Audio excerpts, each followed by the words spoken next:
ஓம் நமச்சிவாய. நாடெங்கும் பக்தி பரவசத்துடன் நேற்றைய தினம் மகா சிவராத்திரி விரத நிகழ்வுகள் மிக சிறப்பாக நடைபெற்றன. இலங்கையின் வடபுலம் முதல் தென்புலம் வரை உள்ள சிவாலயங்களில் லட்சக்கணக்கான பக்தர்கள் ஒன்று திரண்டு சிவபெருமான் அருளை பெற்றனர். மன்னார் திருக்கேஸ்வர ஆலயத்தில் பலத்த பாதுகாப்புக்கு மத்தியில் லட்சக்கணக்கான உள்நாட்டு மற்றும் வெளிநாட்டு பக்தர்கள் சிவராத்திரி வழிபாடுகளில் கலந்து கொண்டனர். காலை முதல் பல்வேறு சொற்பொழிவுகள் மற்றும் பூஜைகள் இடம்பெற்றதுடன் நாட்டின் பல பாகங்களிலிருந்தும் விசேட போக்குவரத்து சேவைகளும் முன்னெடுக்கப்பட்டிருந்தன.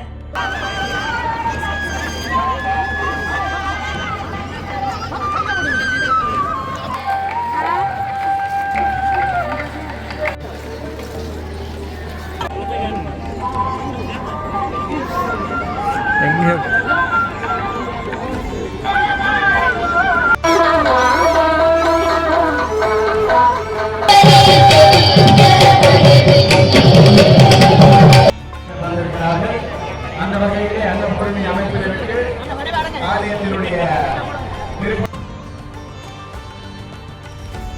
கிழக்கிழங்கையின் மட்டக்களப்பு செட்டிப்பாளையம் அருள்மிகு சோமநாத லிங்கேஸ்வரர் தேவஸ்தானத்தில் விசேட அபிஷேக பூஜைகள் இடம்பெற்றன.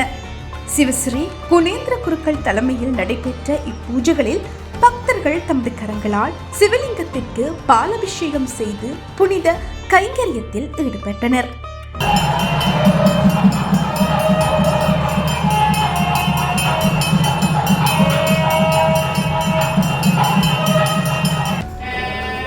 கிளிநொச்சி மாவட்டத்தில் பிரசித்தி பெற்ற கரச்சி புளியப்பொக்கனை நாகதம்பிரான் ஆலயத்தில் விநாயகர் வழிபாட்டுடன் தொடங்கிய சிவராத்திரி பூஜைகளில் அடியவர்கள் மலர் தூவி நீரூற்றி தமது விரதங்களை நிறைவு செய்தனர். அங்கு தொடர்ச்சியாக 6 சாமகால பூஜைகளும் இடம்பெற்றன.